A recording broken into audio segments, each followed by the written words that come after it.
بسم اللہ الرحمن الرحیم۔ پھر جب علم میں اور ترقی ہوتی ہے تو خداؤں کی تعداد گھٹنے لگتی ہے۔ جتنے خیالی خدا جاہلوں نے بنا رکھے ہیں ان میں سے ایک ایک کے متعلق غور کرنے سے انسان کو معلوم ہوتا چلا جاتا ہے کہ وہ خدا نہیں ہیں، ہماری طرح کے ہی بندے ہیں، بلکہ ہم سے بھی زیادہ بے بس ہیں۔ اس طرح وہ ان کو چھوڑتا چلا جاتا ہے یہاں تک کہ آخر میں صرف ایک خدا رہ جاتا ہے، مگر اس ایک کے متعلق پھر بھی اس کے خیالات میں بہت کچھ جہالت باقی رہ جاتی ہے۔ کوئی یہ خیال کرتا ہے کہ خدا ہماری طرح جسم رکھتا ہے اور ایک جگہ بیٹھا ہوا خدا ہی کر رہا ہے۔ کوئی یہ سمجھتا ہے کہ خدا بیوی بچے رکھتا ہے اور انسان کی طرح اس کے ہاں بھی اولاد کا سلسلہ چل رہا ہے۔ کوئی یہ گمان کرتا ہے کہ خدا انسانوں کی صورت میں زمین پر اترتا ہے۔ کوئی کہتا ہے کہ خدا اس دنیا کے کارخانے کو چلا کر خاموش بیٹھ گیا ہے اور اب کہیں آرام کر رہا ہے۔ کوئی سمجھتا ہے کہ خدا کے ہاں بزرگوں اور روحوں کی سفارش سے جانا ضروری ہے اور ان کو وسیلہ بنائے بغیر وہاں کام نہیں چلتا۔ کوئی اپنے خیال میں خدا کی ایک صورت تجویز کرتا ہے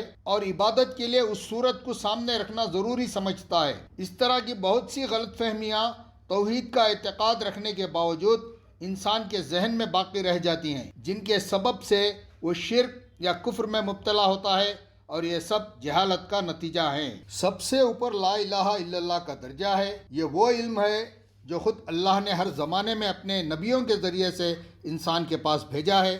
یہی علم سب سے پہلے انسان حضرت آدم علیہ السلام کو دے کر زمین پر اتارا گیا تھا۔ یہی علم آدم علیہ السلام کے بعد حضرت نوح علیہ السلام، حضرت ابراہیم علیہ السلام، حضرت موسیٰ علیہ السلام اور دوسرے تمام پیغمبروں کو دیا گیا تھا۔ پھر اسی علم کو لے کر سب سے آخر میں حضرت محمد صلی اللہ علیہ وسلم تشریف لائے۔ یہ خالص علم ہے جس میں جہالت کا شائبہ تک نہیں۔ اوپر ہم نے شرک اور بت پرستی اور کفر کی جتنی صورتیں لکھی ہیں ان سب میں انسان اسی وجہ سے مبتلا ہوا کہ اس نے پیغمبروں کی تعلیم سے منہ موڑ کر خود اپنے حواس اور اپنی عقل پر بھروسہ کیا۔ آؤ ہم بتائیں کہ اس چھوٹے سے فقرے میں کتنی بڑی حقیقت بیان کی گئی ہے۔